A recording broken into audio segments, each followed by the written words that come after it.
Podcast is hosted on podhome.fm, the most modern podcast hosting platform. Podhome offers unlimited episodes and podcasts, and unlimited use of Podhome AI, which generates transcripts, clips, chapters, title suggestions, show notes, and much more. And all of that for just $15.99 a month or $185 per year. That's a steal. So go to podhome.fm and start your 30-day trial now. And enjoy the show with Joe.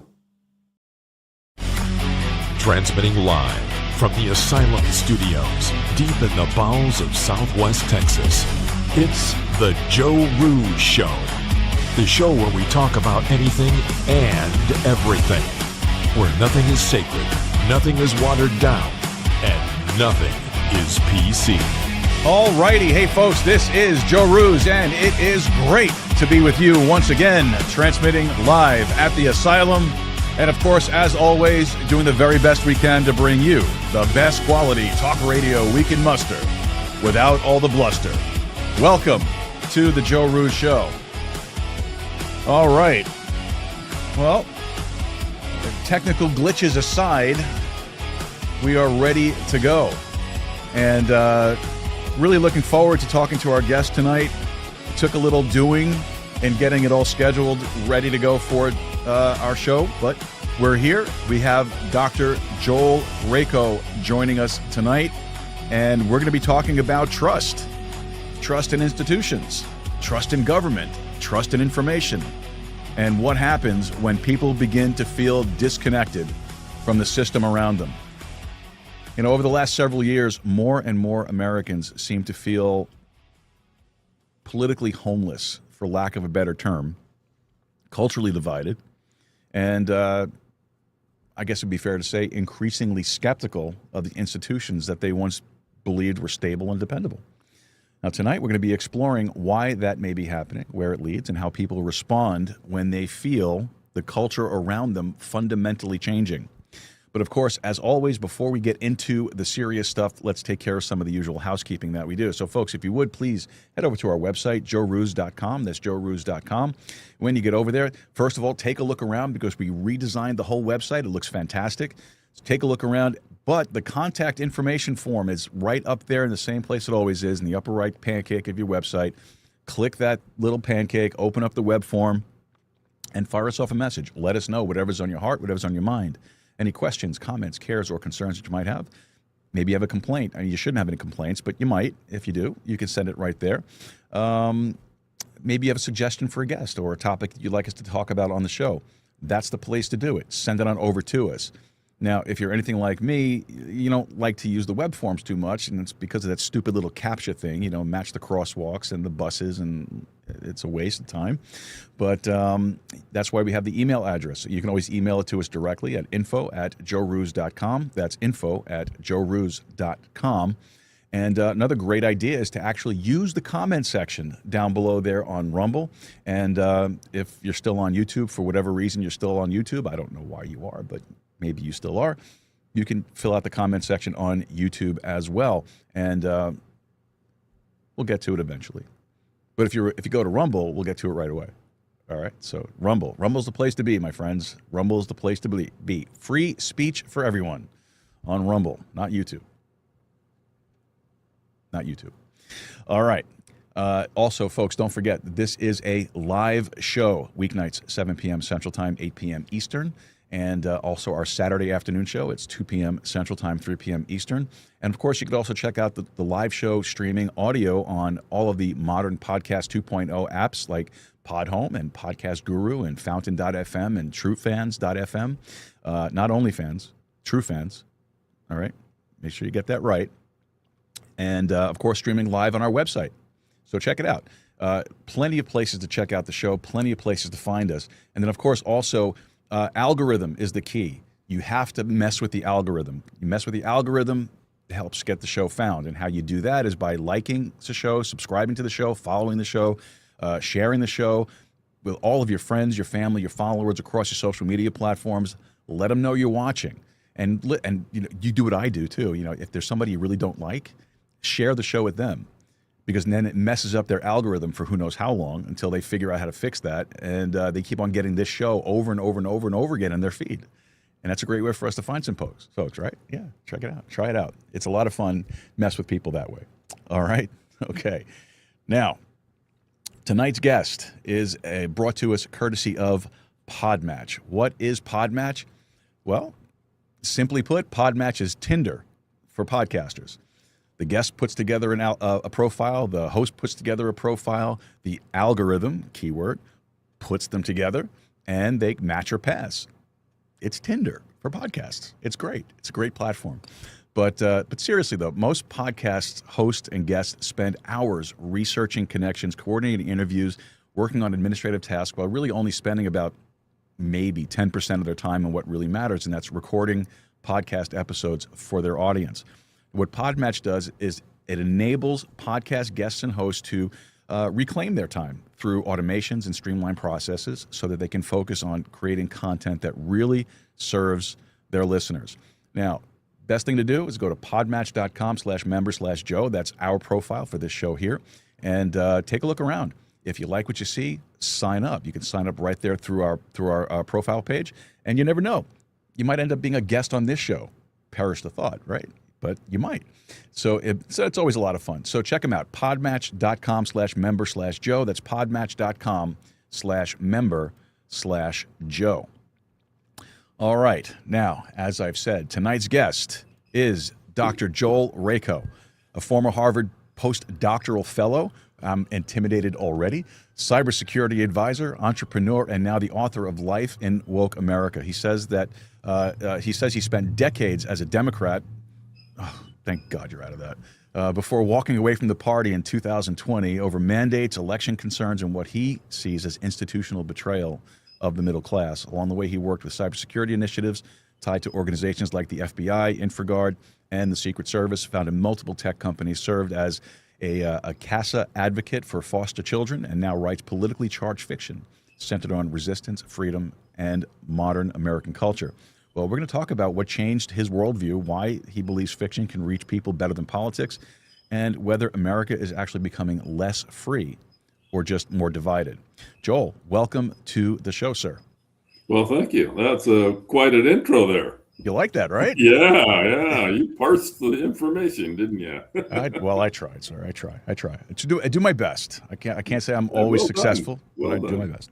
So, well, it took a while for us to get booked here, but this is great. I've been looking forward to this. I've looked over your profile. I've checked out your website. I checked out everything I could possibly find about you, and you have a great story, and I'm really interested in bringing this to the forefront. So, I want to kind of just like dive right on into this thing, if we could.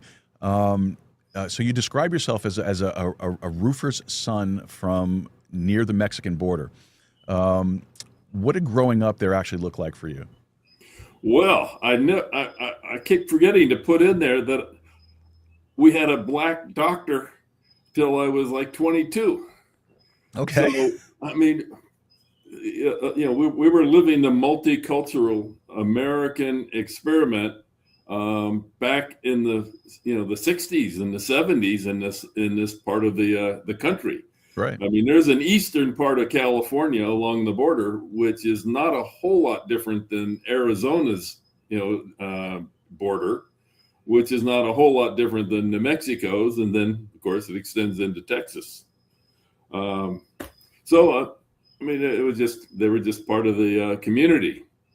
So among the call it the European people, it was mainly in this part of the state. It was Okies who left, who got their 160 acres from the government to go in homestead and to raise their families. But the government, in its non-infinite wisdom, didn't realize that 160 acres in Missouri or in southern Tennessee could support a family. You could have your 2 cows, and you could grow some crops, and you could take it to to town, and you could sell it. But in Texas, it takes 500 acres for a couple of cows. It's true. And so in the Dust Bowl and the Depression, they all left. Right. And so the people who survived had a job. And so the people who put together the ranch that I live on in Texas, he delivered hay to the cavalry. Really? Yeah. And Literally. then he would buy up acreage at $5 an acre. And he lived in a hole, a dugout in the unclaimed ground out there.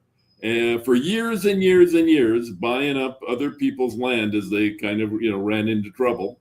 And he put together a 40,000 acre ranch. Wow. Wow. Okay. So, So in Southern California, the situation was, we had Hispanic kids were on the baseball teams that I played on. And Hispanic kids tend to mature a little bit faster. The boys tend to mature a little bit faster than European kids do, and so they were always quite prominent on the various teams. They always could get a position. Okay. And but I think the biggest unusual thing was if you were a black doctor in the 60s and 70s. I mean, where the heck did you go after the war? I mean. So he went to school in St. Louis, Missouri at Washington University, not to be confused with the state of Washington, University of Washington.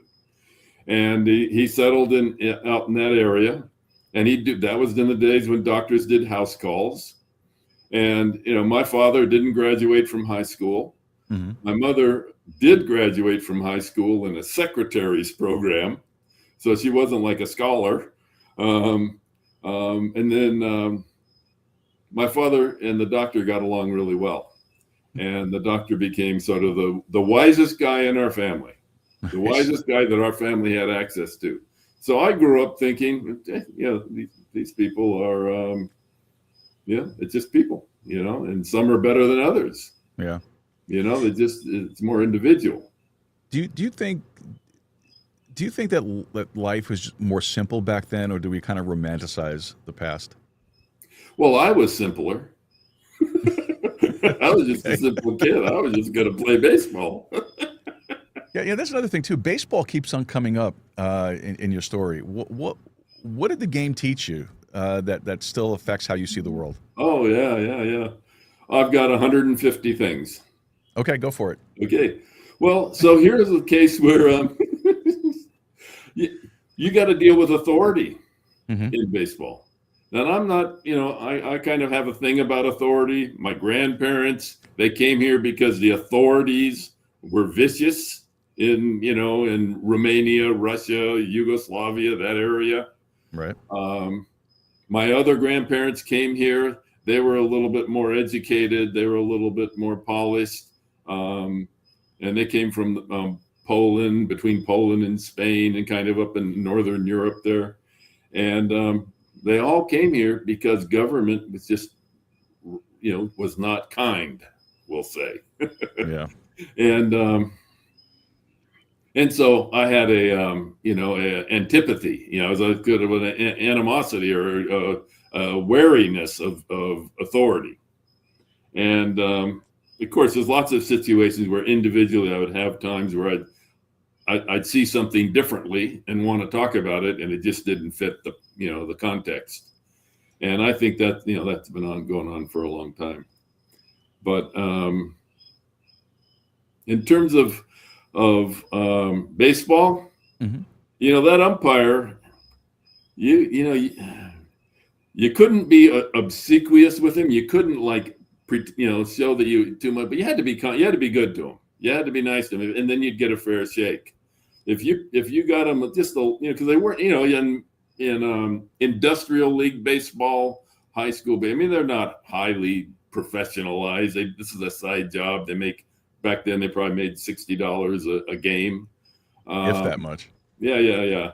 And so you had to just take it, even when they were wrong. I remember when I was a kid, my dad used to. I would play Little League my dad had, and when you do little leagues, the parents have to volunteer for certain things, and it's like forced volunteerism. They, what would they call that? Involuntary servitude. Yeah. So my dad would umpire for the older leagues in that little league arrangement, and I remember listening to him complain and argue with these kids and these are people that and teenagers and young adults that we were growing up with, like We'll get really upset at those games. Yeah, it's amazing. Yes. I remember those arguments my dad would have. It wasn't. But so this goes on for a long time. So I was like the only gringo on the Pedro Vasquez Puerto Rican Baseball League in New England when I was in school in New England. I'd play on the teams on the weekends. Oh, wow. And yeah. And so you have the same thing. Did I get a fair shake from that umpire? Especially when you go to a town and that guy from that town in like Maine or New Hampshire, he knows all the guys on his team.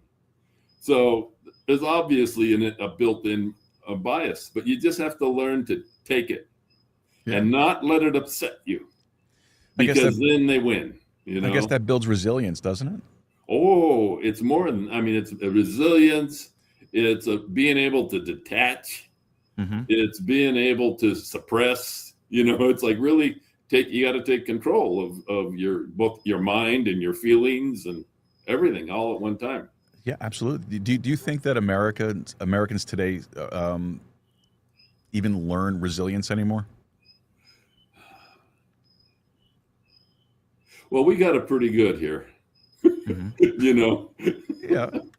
When you think about comfort and convenience, it's just like it's not in the DNA of humans in first world countries. Just isn't. Yeah, I can understand. Never get hot, you never get cold. Now, if you're a cowboy out on the plains of Texas and the wind's blowing every day at 5 miles an hour, and then occasional days it's 25, and maybe 10% of the time it's above 30, and you got moisture, and you got wind, and you got dust, and it's like they learn it. True. Yes. I know a few ranchers, and they actually tell a very similar story to that. If you ever go out there, it's just like we have a part of the ranch that until the fire 2 years ago, that really big, gigantic fire, the biggest fire ever in the U.S. in Texas, we had people in the family who would never put their eyes on every inch of the range, ever. Which is crazy when you think about it, right? Yeah, they're so big, and it's the wilderness. Some of the ranches are just this part of its wilderness. Yeah, that's true. Now you went from that upbringing to Harvard and cybersecurity consulting. How did that path even happen? Well, baseball was my ticket. I could go anywhere with baseball. All I had to do was call a coach in a town, and he'd go, "Okay, I can help you." So I always had a friend. I always had somebody. And so when I was like 10 years old or 11, I remember walking down the street that my house was on, and I go, nobody's going to give me anything, and I've got nothing. Mm-hmm. Everything I do, I have to create value. And I go, the only reason, Mr. Anders likes me is because I bat fourth on his baseball team. If I didn't do that, he wouldn't give me the time of day. So I realized that that's what it was. But I still, it took me till I was 14 until I did the numbers of how good I would have to be to actually make a career in baseball. And so, back then there was only, maybe there was 20 teams, we'll say, and there's only, 20 positions on there. So that's 400 positions. And baseball players last 10 years. Mm-hmm. So that means 4 players a year go to the major leagues from all the people that I'm playing with. Wow. That's true. Yeah, you think about that. Yeah, that makes sense. And so I knew, back in California, I was probably the top 5 or 6 first baseman. Okay. And pitcher. I could do both and about the same. It just wasn't going to happen. Yeah. I started out as a third baseman and ended up becoming a utility player. Yeah. Well, that's eventually you work your way up to utility, unless you're really a freak of nature. Yeah, it's very true. Very, very true. So during your upbringing, was there a mentor or an opportunity that changed the the trajectory? Yeah. I had talent as a baseball player, so coaches were always trying to take care of me and help me and stuff like that. And they parented me away in a lot of ways that my father couldn't, who had come back from World War II, and he'd been a stretcher carrier in the South Pacific, so he's carrying, mutilated bodies, 6 times a week, I guess, maybe more. I don't know. So he never recovered from that. And he never went to a baseball game ever. My whole life. I played so many games, he never went. Wow. And he would say, because he didn't really like the jocks. And so he'd tell that story, we all know what jocks were like in high school, right? True. Yeah. I was one of them. Yes. So I had those guys. And then when I finally went to a real university, I did the junior college thing because I still thought I was going to be a baseball player in high school or so. So I didn't really turn on the jets. I got you. The academic jets until the senior year, and I had to. So I did junior college, then I went on campus and I go, whoa, hey, this is different. In my first classes, I was seeing how everything that we have here today is connected to the Judeo-Christian culture that was built, by the Greeks and the Romans and the Christianity. Mm-hmm. Everything, every way we think. Yeah, I absolutely, and that's the basis that our founding generation built this country upon. Those Judeo-Christian values. That's right. And I know everybody says, well, they were deists. They weren't all deists. There were some that were, yes, but they weren't all deists. And if you read the founding documents, they quote Scripture, they quote the Bible, Old Testament, New Testament, so often. And how can you not say that this was not a Judeo-Christian founded country? Well, I think it's safe to say that there's never been a time in all of history where more than 25% of the population were practicing Christians. Mm-hmm. Think of it, 25% forever. Yeah, that's interesting. I never studied that. I have to look into that myself. Well, yeah, check out. That's my recollection from having looked it up sometime before AI. Yes. It didn't come from that model. Before Google, right? You had to actually use before books. Before Google. And that's the kind of the number that I walk around with in my head. It's not like it's ever been, 80%, 60%. Of course, you see, we get presidents who are elected. They may get more votes than the other guy, but a lot of times it's not more than 25% of the population that's participating. That's a very good point. That's an incredibly good point. Wow. Yeah. Yeah. I think even with Trump and Biden, which you got to figure 5 or 6 million of those votes were probably illicit. Agreed. But if there were 140 million votes, then that's only 50%. And it was probably one of the most important elections that we've ever had because the country was on the line. Yeah. Yeah, and I think it's still on the line, and I think the next election. It is. And I think although the news coming out this week is so fantastic. It is. They're actually can now say, well, it was the DNC that was trying to overthrow the government. Mm-hmm. And, Michigan had 500 million ballots that were discovered, that were serialized, and they all were for Biden. There were so many discrepancies in all of this, and for years, people. Actually, I made a mistake. It's 5 million. 5 million. Not 500 million. I got you. 5 million. Because there aren't. You pulled a Pelosi. You know that, right? Yeah. Yeah, you pull the Pelosi there. And so that's in addition to the Georgia ones, which 300, I guess they have 300,000 that weren't signed, weren't properly handled that went in.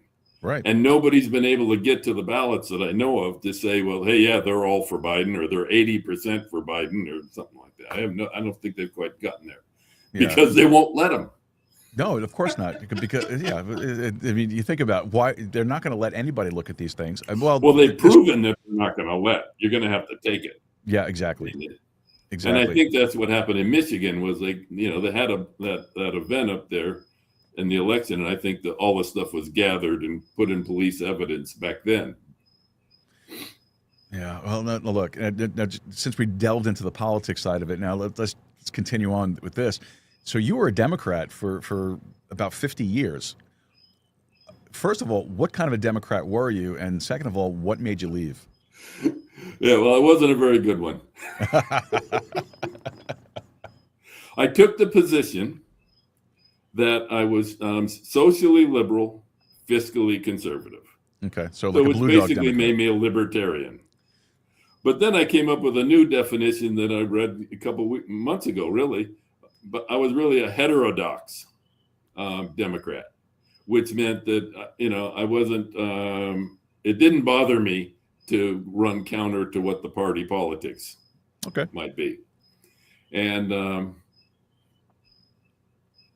don't fault myself for being nominally a Democrat back then, because I really didn't like the Tea Party. I thought the Tea Party was an embarrassment, and I was glad that I didn't have to really be associated with them. And I think they're right of MAGA, I think, and MAGA's right of Trump, and I think those are perfectly good, reasonable positions in today's world. Yes. The Democratic Party left me. When I listened to what Bill Clinton was saying back in the day, and what Hillary Clinton was saying back in her day, I mean, that's what I say today, right?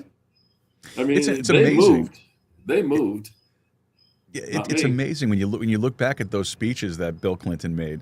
Now, I was never a Democrat. I was never a fan of Bill Clinton, Hillary Clinton, any of them. But if you go back and you listen to the speeches that they're making, particularly on immigration, yeah, right. Well, they sound awfully like MAGA today. Like Steve Bannon. Yeah, great. Yes, Steve Bannon, for sure. Absolutely. It's amazing how far the left has drifted, or the Democrats have drifted left. Well, they're progressive. They're clearly progressive. We've had progressive in this country forever. Mm-hmm. You hear Milton Friedman talk about them in the 60s. Yes. I forget the name of the guy that was talking about them in the 30s. I mean, it's just like they've always been here. Yeah. Yeah. The internet has really opened up a lot of influence. We're tremendously influenced by outside parties. Yes, I agree. In a way that could never have happened in the past. Very true. Very true. I my whole life I've been a registered Republican. Okay, ever since I was able to register the first time. The first election I was able to vote in was for Ronald Reagan's second term. Yeah, I voted for Ronald Reagan. Yeah, no kidding. But even the Republican Party, from when I registered originally, first became a registered Republican till now, has changed dramatically. Oh yeah. It is not the same Republican Party, and I cannot fully align myself with a lot of the things the Republican Party does these days. Well, it's not the party. The only part, Trump is the party. Yes. The question is really what's going to happen to the Republicans when Trump is gone. Who can hold it together?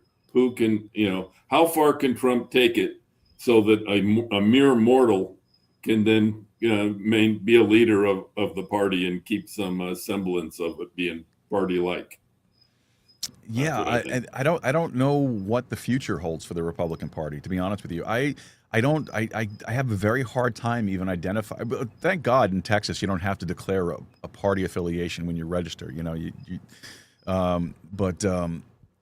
I don't even know if I can call myself a Republican anymore. I don't look. I don't. I voted for Donald Trump 3 times. Okay, I support him. I think he's done a great job. I don't agree with him on everything. No, you won't. You can't. And of course, but that's the problem though. See, in the MAGA circles, if you don't walk lockstep with him, then all of a sudden the name calling starts. You're a panicking. I mean, come on. Look, you Teacher, you're absolutely right. But that's what you learn in baseball. Yeah, that's a baseball lesson. You're on a team. Do your teammates show up every day ready to go? Hell no. Right. That locker room is a chaos. And the coach works really hard to get everybody to focus. But even in the game, people can make an error and then they get mad at themselves. They get down on themselves. Right. They never show up back into the game. But what do? You got to pick up for them.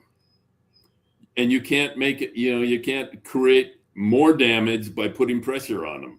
Yep. So you've got to do what you can to subtly. I mean, it's same thing now. I mean, Trump, the Iran thing, I mean, it's kind of gone longer than we'd like. And now he's backing off on selling arms to Iran. I mean, to Taiwan. And but he's the guy. He's the best guy we got. We want him on the mound. We're going to win or lose with him. Yeah, no, I agree. I agree with you. Like I said, I support him. I voted for him, and I love a lot of what he's done. There are some things that I'm not too crazy about. I'm not sure about this whole thing with Iran. I'm not sure about he made a lot of promises as far as on domestic issues that he has not followed through on. He made a comment recently about the rising prices again of gas and utilities and food and all that stuff, as he classified that as peanuts. Well, look, if you want to, you're just giving the left ammunition here by making comments like that. I wish that he would just stop that. Yeah, it's not peanuts when you go to the gas pump in California and it's $7 a gallon. Of course, and even here in Texas, I went to get gas. Like 4, right? Was it Thursday? I think I went to put gas in the car. It was over 4. It was like 4.15 or 4.13 or something like that. Which I don't understand because we have our own oil. Well, thank you so much. A teacher, can I say something? I'm going to steal your thing there. Exactly right. Why are our gas prices and everything so tied to Middle East oil if we have more here than they do there? Why are we not processing our own here? Why are gas prices going through the roof here? It should. Well, what I've heard is that the oil companies get to sell where they want, and they're paying higher prices because they need it desperately.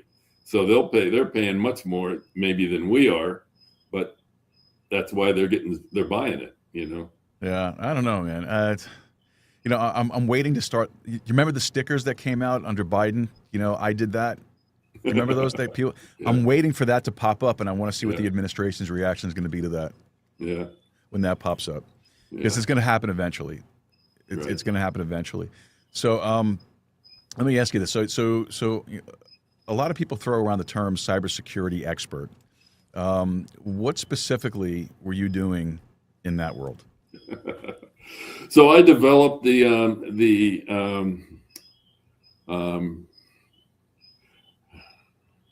concept, and the plan for handling building system cybersecurity, because 60% of all the national actors who breached corporate firewalls did it from the building systems and came in. And I can give you a not very technical explanation for how that happens. Please do. So you got a camera out there, and it's feeding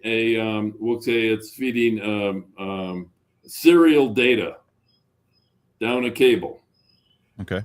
to the connector that is between the outside world and the inside world of the network, which runs on Ethernet. So you got serial data, Ethernet data on the inside. Well, if you can compromise the serial data, to run it down to the connector will turn it into an Ethernet packet and send it across the network, and it'll look like a perfectly native stream of data. It doesn't know that it's got malicious code in it because it was put in before it ever got there. Wow. And so now that code goes in, and that's what happens. And at the time, Microsoft, there were three top vendors back then, identified that as the way 60% of all breaches were going in and stealing all that data that China got from us. All the research stuff was from that. And I called that the Never Cry Security Defense. By doing the building system. And I was doing talks all over the place.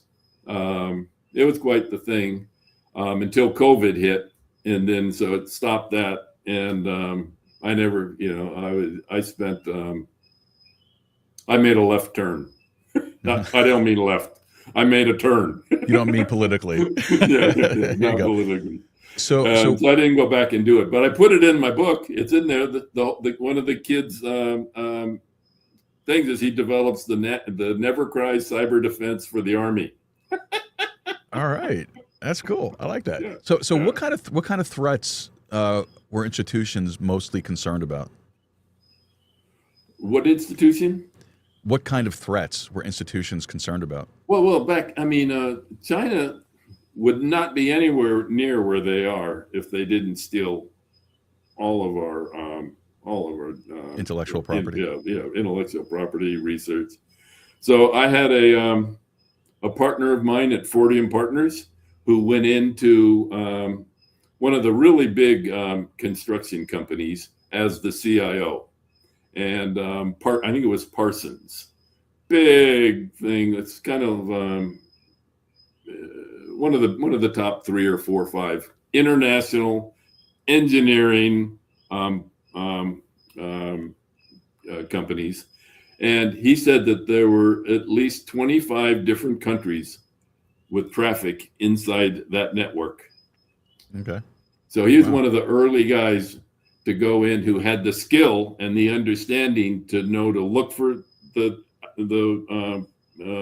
illicit traffic, and knew how to get it under control. And that's why he was brought in there.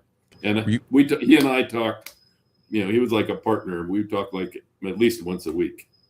Were you surprised at how vulnerable systems actually are? Was I surprised? No, I grew up with them. I knew. It's like, what was a surprise was really that we've always had pretty good security, but the buildings were things that it's a cultural thing. The IT people, they're just trained in Ethernet, and they really in IP protocols. They don't want to talk to the building people. Okay. They're the unwashed. They didn't go to college. The IT people all went to college, and so there's like a big gap in every corporation. That is, it's a cultural gap, hard to breach. Now, you also said that you worked for organizations, or you advised organizations like the Secret Service and the FBI. So, what kind of threats were they most worried about when you were involved with them? So, in the very beginning of when it became public that cyber attacks were a real issue, CEOs of companies did not know what to do. Right? And yet they're the decision maker, and their company's a threat. Now, in the beginning, what they did is they told IT, you guys go fix it. They didn't know what they were saying.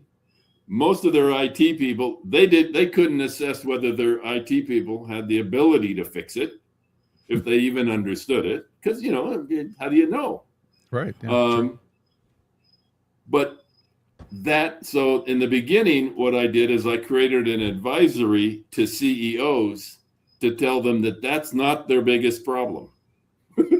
They haven't solved the problem by telling their IT people to go fix it. I gotcha. That's easy. That's just blocking and tackling and getting the right people to do the right thing. Their biggest threat was to shareholder value and to reputation.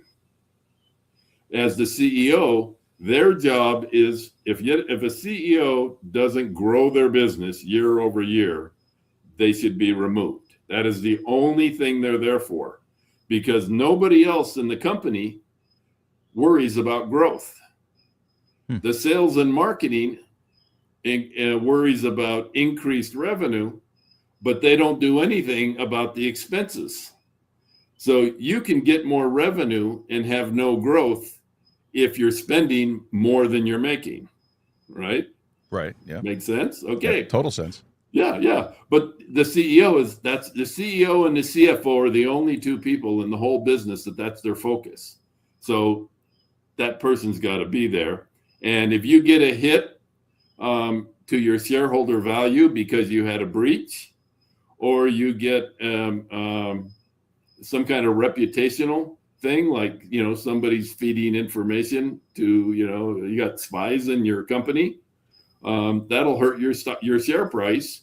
And so if you're $1 billion company and it takes 10% off, that's $100 million off your valuation, and the shareholders will get upset. So that was an advisory thing that I did in the beginning. And then it moved to because the gap between the IT people and the building people, I then helped them move to that area, because that's the area that the IT people couldn't handle.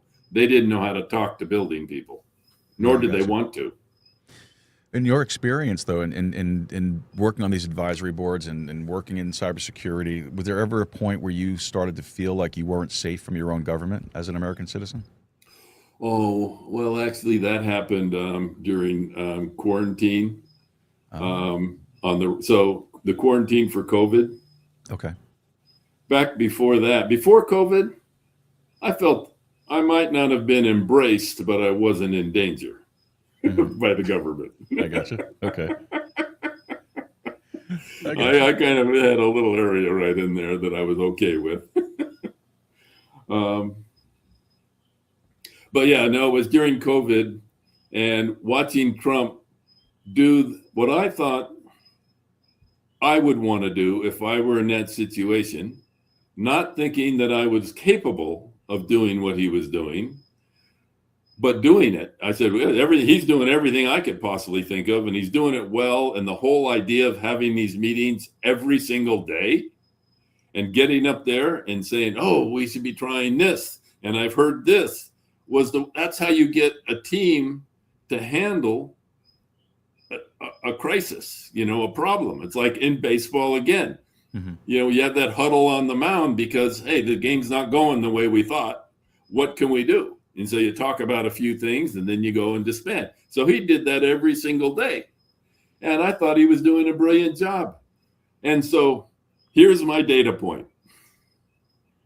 He talks about ivermectin on the thing. And I remember that. He says, and he says, this has been around a long time. It doesn't cause any harm. We hear that it does good things. I go to the bunkhouse where the cowboys are, and they're saying, yeah, we've heard about COVID. Well, we got ivermectin. We're never going to get sick. And then I read in the press how Trump is a nut job. Yeah.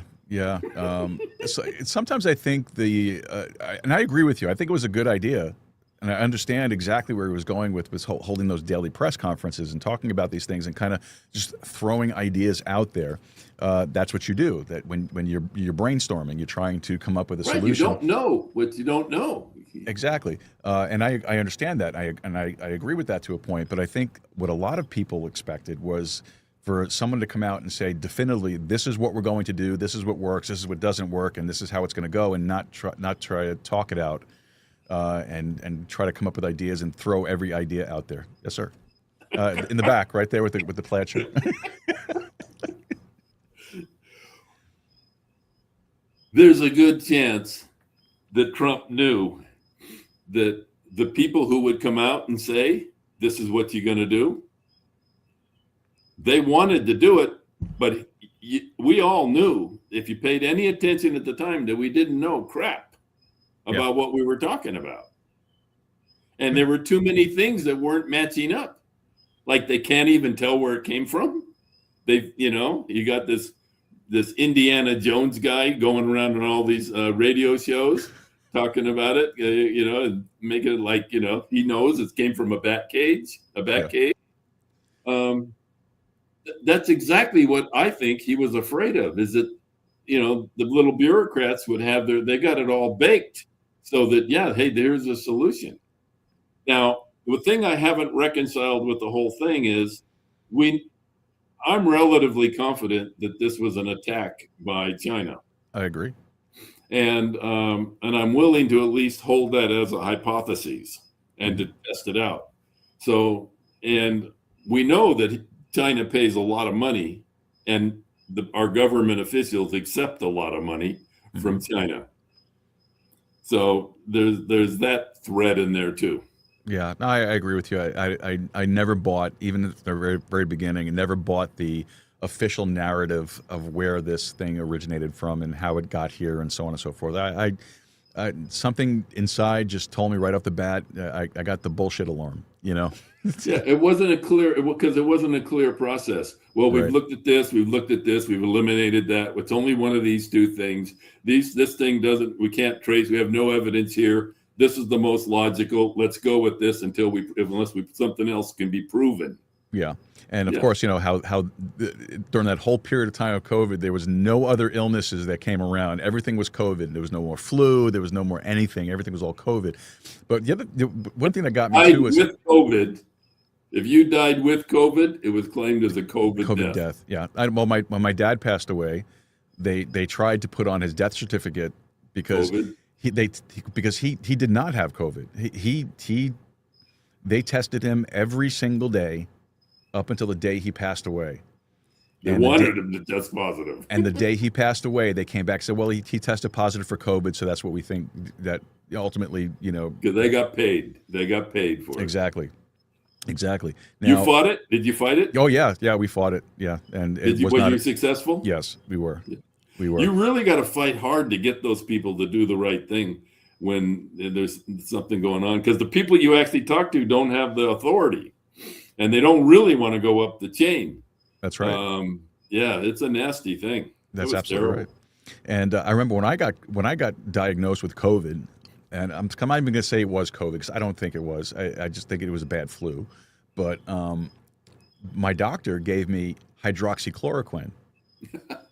And by the time I took the second or third dose of the I was back up. I was on my feet. I was cleaning my house, washing clothes. I was doing all the stuff that you normally would do. I felt fine. And then a couple of days after that, that's when they said, "Oh no, you can't take hydroxychloroquine. It'll kill you." Right. So you had your experience. I had mine with the ivermectin. Yeah. So, and around the same time, so I had always held the position that socially liberal, fiscally conservative, the stronger the middle class, the more safe the world is. Yeah. And it was during Obama's time where you don't hear that anymore. You don't hear we're trying to build a strong middle class. No, the middle class is gone. There is no more middle class. It's like you can't. Well, first you can't say it. Mm-hmm. They're not even allowing you to say it's gone. They don't even talk about it. It's like a non-topic, right? It's like it never existed. Right. That's really what it is. And that's a dangerous thing. So it is. That with the DNC thing about how the DNC was tried to overtake the government. Mm-hmm. That's the story. And of course, that leads to the distrust, and it leads to the division that we're going through. And your opinion, do you think we're becoming more divided? Well, okay, all right. First, so the trust. Now, trust isn't even on the table because we know they were doing it. We've crossed that line just in the last like 48 hours. It's gone from we're pretty damn sure that something was going on and the election was fake and that there's a reason behind it. Now we know exactly Podesta, DNC. We got names, we got documents. We know we got Obama's approval. We've got Hillary Clinton. They're there. The picture fits. Trust is no longer on the table. We're going to move to a new thing now where how do we fix it? It's got to be fixed. Now, in terms of being divided, there's only 10% of the people, I think, that are adamant, idiot, progressive believers. And you can't get that from social media because a lot of that is, I have 15 versions of the same thing made with AI. And so I run it and you think it's all these people, but really it's just one. And I created different instances of it. Right. Yeah. The different face and a different slightly different language. 45% of the population will swing with reasonable understanding. Yeah, I agree. Do you think social media has amplified distrust? Well, the biggest issue is the mainstream media, because there's a lot of people that have old habits and they won't break them, and they've always watched CNN. They've always and then you got the stage with social media. You got to pay attention to who you're listening to. True. You got to curate your own news without becoming, so you've got your own, echo chamber. But I have my 4 or 5 people that I listen to. One's an attorney out of Arizona, and then there's Bannon, and I like the half a dozen guys that Bannon comes on. I feel like whatever they say, they may be wrong, but they think it's the truth, and they've got stuff to back it up. And I used to like to listen to Alan Dershowitz on his show because, that guy's, I practically feel like I grew up with him. At every point in my life, he's been an important figure. I got you. No, I get you. Yeah. I got people like that too in my life. Yeah, for sure. Hosts at least that like that for sure. Yeah. So I'm looking at the clock here and I can't believe our hour's almost up already. So I want to get into your book. We haven't talked about your book at all. Oh yeah. So I got people who'll get mad at me. Yeah. So let's do that. Let's not get people mad at you. So tell us about your book, Life in Woke America. Okay. So, I only have a certain number of skills, and I felt that my contribution to resolving this issue was to tell a story in literary fiction. Okay. Something that's enjoyable, uplifting, and probing. Okay. We'll say. And so it's a story of a kid who grows up in foster care. Gets in the Army. He's very talented, but unschooled, unparented, kind of rough. Okay. But very talented. And he gets in the Army, and of course he attracts some attention, and he gets this the guy that runs building systems for the Army. Okay. Says, hey, here's a mentee that I could handle. And so they get together, and together they follow orders, and they've got all these attacks that are happening on air bases and military bases and Army bases. And they got news of the farmlands that are being purchased around the military bases. And so I visited taken farmlands. Right out of the news right there. Yep. I've visited the farmland, the old, Whitfield, Smithfield. Oh yeah. Pork. Yeah. Okay. Yeah. So there's a hog farm between Canadian Texas, where I live, and Amarillo. I go by it at least once or twice a month. I went and visited it. It shows up in the book. It's the scariest place I've ever been, and it's not a farm. I can tell you that with my own eyes and my own experience. There's nobody there trying to make money slaughtering hogs, raising hogs. Wow. And do I want to know? And then there's the you probably have never heard of it. Well, you will have heard of it. The bioweapon lab in Reedley, California. Yeah. Okay. So that was discovered. Do you know there's a congressional hearing, an investigation? Actually, yes, I do. Okay. Yeah. And there's a report that's been produced. That I haven't heard yet. So I've read it. I've got it. It's on my website for my book. Okay. It's a key thing. So this kid is just doing what he's told to do. He's following orders, and he and his Never Cry security defense thing helps a local inspector find this bioweapon lab in Reedley, California. Mm-hmm. And they go. He goes. And the minute he finds it, he expects that his army is going to take action against and protect the country from this bioweapon exposure. But instead, they attack him. They cancel him. They put him on what they did. All the things they did to Tulsi Gabbard and Pete Hegseth. I just took it from their script. And so that reflects my moment when I realized, hey, this government is out to get the people. That's not the government. They're not representing us. They're targeting us. Yeah. So they weren't representing what their soldiers in the army. They were targeting the soldiers who were coming up with this stuff.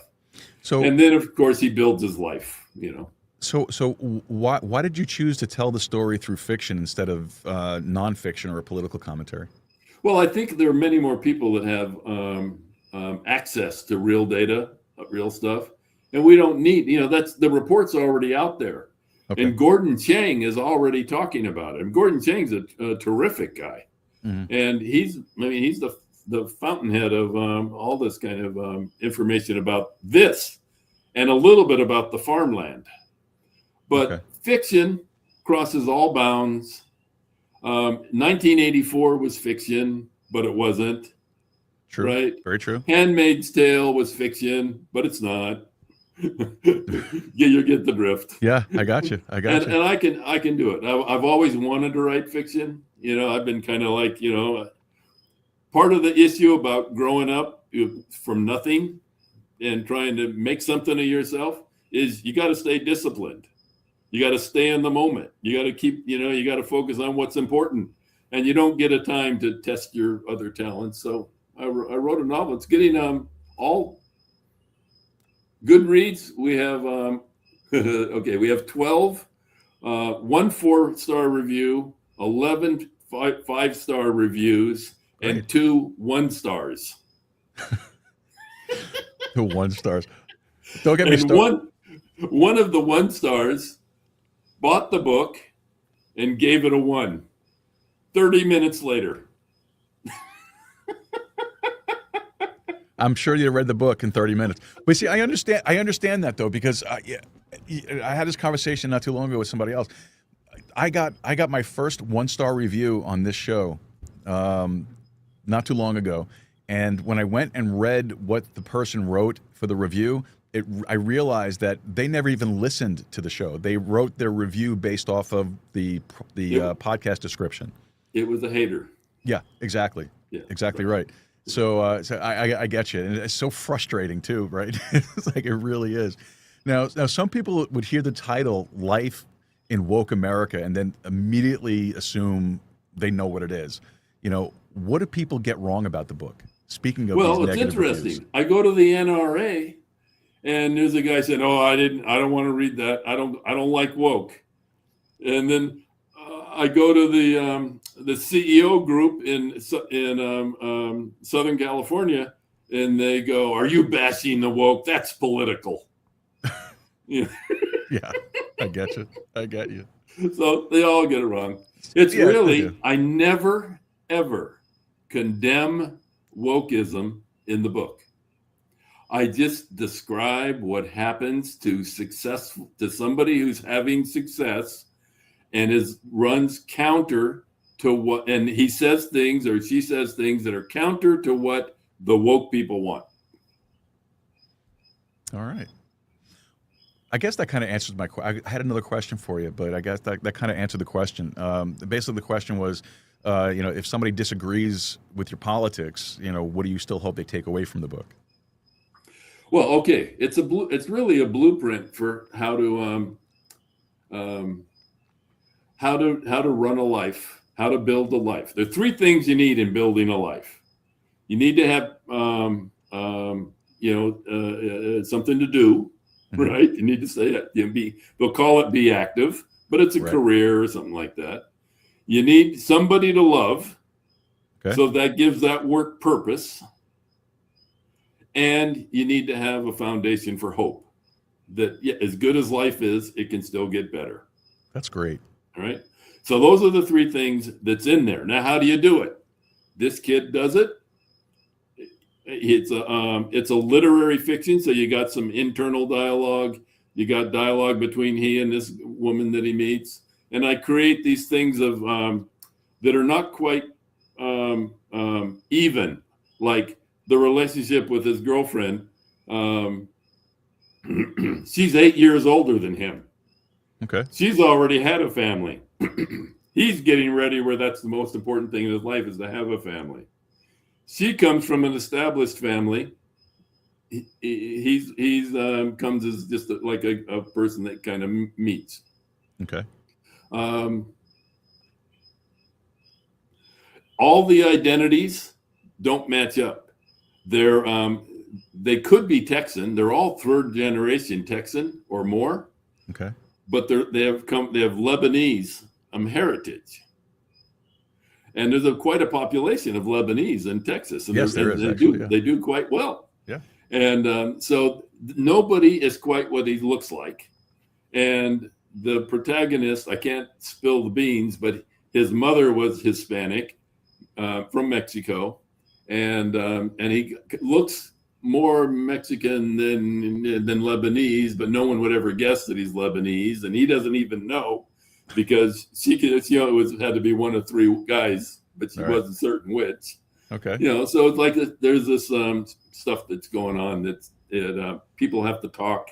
They have to, resolve different misunderstandings and misconceptions. And so it's ideally, it's a compelling experience and kind of a blueprint for building a life. Oh, that's great. I'm going to go back and listen to the show again, and I got to write down your 3 points there because I think those are really important. I think those are good words to live by. So, all right, Joel, man, I can't believe the hour's gone already. So before we wrap this whole thing up officially, who is someone that you respect right now, and what are they doing that inspires you? Well, I would have said Alan Dershowitz. But he's disappeared. I think he must have some illness because if you ever go to his website now, it's like it's got a misspelling in the title page, about Bibi. It's a visit with Bibi. Okay. And I haven't seen him, but he keeps popping up, and the people are consulting with him. So I think he's kind of on diminished status. But I really do like that guy. I really like what Steve Bannon is doing. I mean, he's really, without him, Trump would really, really have a hard time. I think so too. Yeah, fighting this battle because he's got this ground army, and the guy that I didn't expect is Scott Bessent. Yeah, I mean, that's a great one too. That's a good point. Yeah, he's Scott the heart Bessent. And soul of that administration. It seems like. Yeah. He very, very unassuming, very calm, very measured, very direct in his. But man, he lays it out to you. That's really good. Really good. I think of him as a presidential candidate. Yeah, maybe. At least a candidate, right? Yeah, candidate. Oh, sure, yeah, maybe. And here it will be. You don't have to pick, a diverse people. Mm-hmm. You can just let pick the people that perform the best. That's right. And if they happen to be diverse, then the world just gets better. That's great. I agree with you. You know, that's the message of the book. And that's fantastic. How do you like that? I love it. That's a great tie-in. That's really, really good. You got me. Yeah. All right. Joel, where can people go to find out more about you and about your work, sir? Okay, so 2 places. There's lifeinwokeamerica.com. Got a lot of articles up there. I'm going to start a thing called the Woke Meter. Okay. And we'll have to have another talk because that's an hour right there, the Woke Meter. Yeah, let's do that for sure. And get that set up. And then on X, it's weird. The little @ sign, then in Woke America. So if you say it out loud, it's @in Woke America. @in Woke America. All right. That's awesome, man. It's great. All right. Well, Joel, thank you, man. This was absolutely fantastic. I really, really enjoyed this conversation. And you know, I'm looking forward to having you back on again at some point, and we can talk about the exactly Woke Meter. The Woke Meter. Yes, sir. Absolutely. All right. Well, Joel, thank you, man. I appreciate it. I am just looking for something here right now because something popped up on my screen, trying to figure out what the problem is. All the technical problems on your show today, brother. I'm sorry, man. Hey, I'm a tech guy. Let's see. Do I got this? Yeah. Okay, great. Got it taken care of. All done. And you're a talented interviewer. Well, thank you, sir. I appreciate that. You found your calling. I work very hard at it. All right, my friend. Well, thank you very much. I'm going to throw you backstage. I'm going to wrap this thing up, and then I'll touch base with you really quickly before we completely shut everything down for today's show. All right, folks. Joel Rakow. Please make sure you check out his book, Life in Woke America. Fantastic stuff. Thank you again, Joel. I really appreciate it, and I'm glad we were able to get this in. And after all our scheduling kerfluffles, but it worked. All right. Thank you, sir. I'm going to throw you backstage. All right? Okay. All right. Thank Talk you to you very much. Appreciate it. You bet. All right, folks. Joel Rakow. Make sure you head over to the website. Check out his stuff. Excellent, excellent, excellent conversation. Really enjoyed it. All right. Shout outs to our producing team, executive producers Wayne Rankin, Rosanna Rankin, Carolina Jimenez, Angela Watuski, John Seeley, and Marissa Lee. Thank you guys so much for all that you do in helping putting these shows together. Honestly, folks, we couldn't do a lot of the stuff that we do without their help and their support. And they donate their time, their talent, their treasure, all part of our value for value system. Very simply, value for value is if you are receiving anything of value from what we're doing here, all we're asking is you return that value to us in the form of your time, your talent, or your treasure. And you can do that very easily by heading over to our website, joerooz.com/support. That's joerooz.com/support. And you can find out all the different ways you can help us out, whether it's a one-time donation, a recurring donation, signing up as producers of the show. Plenty of ways you can help us out. All right. And again, that's joerooz.com/support, joerooz.com/support. All right. Well, folks, thanks again for being with us tonight. Really do appreciate it. Don't forget to head over to the website, joerooz.com. That's joerooz.com. Send us over a message. Let us know what you think. We would love to hear from you. All right, folks. With that said, make Texas independent again. Go podcasting. Keep a steady stride. And more importantly, folks, keep talking. Good night. Goodbye, folks.